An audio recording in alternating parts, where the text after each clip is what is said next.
Hello दोस्तों, good evening. मैं are के शर्मा एसएसटी वाला के इस यूट्यूब चैनल पर आपका स्वागत अभिनंदन करता हूं।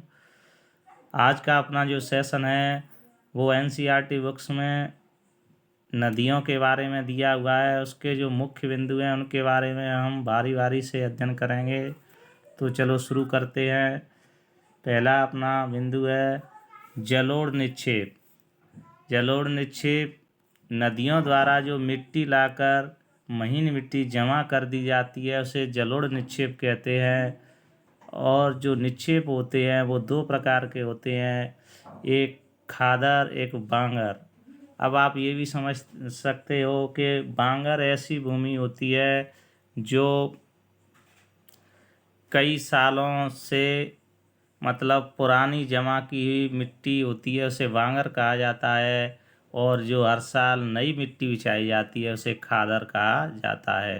अगला अपना नेक्स्ट बिंदु है अरब सागर में गिरने वाली नदियाँ जैसे नर्मदा ताप्ती। ये नदी डेल्टा नहीं एस्चुरी बनाती हैं। अब आप लोगों को हम नीचे विस्तृत अध्ययन से डेल्टा और एस्चुरी के बारे में बताएंगे।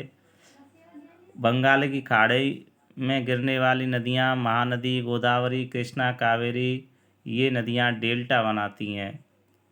अब हम समझते हैं कि जे आपको नदी दिखाई दे रही है, इधर से नदी आ रही है आपको ऐसे। इधर से जब नदी आ रही है तो ये नदी समुद्र, ये समुद्र है और समुद्र में गिरने से पहले दो भागों में विभक्त हो गई है, एक तो इधर एक इधर।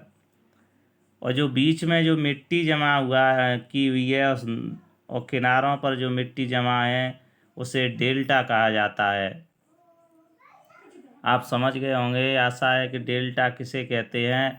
और जो ये मिट्टी के मैदान बन जाते हैं या टापू बन जाते हैं, इन पर वन उगाते हैं, जैसे गंगा ब्रह्मपुत्र का डेल्टा है उस पर क्या है सुंदरी नामक वृक्ष पाए जाते हैं, इसे इसलिए सुंदरवन डेल्टा भी कहते हैं। सुंदरवन डेल्टा विश्व का सबसे बड़ा डेल्टा माना जाता है। अब हम देखते हैं एस्चुरी। आप ये समझ लो इधर से नदी आ रही है और ये सम ओशियन है, महासागर में सीधी मिल जाती है। ये किनारों पर ये आप बीच में टापू नुमा आकृति नहीं बन जा मिट्टी जमा नहीं करती, सीधी समुद्र में मिल जाती है, तो इसे एस्चुरी कहा जाता है। आशा है आपकी समझ में आ गया होगा। ये भी एक डेल्टा का प्रकार है। कभी कभी नदी इस तरह आके और यह कई भागों में विभक्त हो जाती है, तो जो मिट्टी जमा है ये उसे भी डेल्टा कहते हैं। अगले नेक्स्ट बिंदु पर चलते हैं। प्रवाल छोटे समुद्री जीवों के कंकाल हैं जिसे पॉलिप कहते हैं।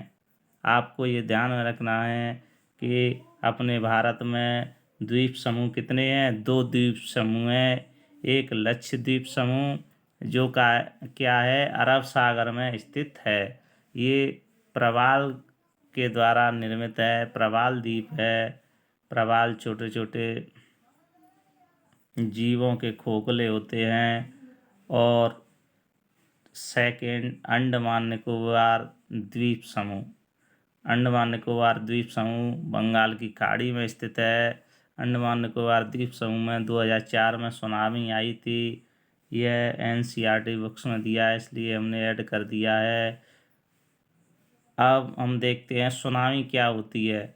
विशाल जो सागरीय तरंग होती है समुद्र के तल पर जब तूफान आता है, जैसे हम देखेंगे ये समुद्र भरा हुआ है और इसका जो ये तल है यहाँ पर जब भयंकर भूकंप आता है, कहने का मतलब समुद्री तली पर जब भूकंप आता है तो समुद्र में भयंकर तरंगें उठती हैं, उन उससे क्या है सुनामी कहते हैं। धन्यवाद।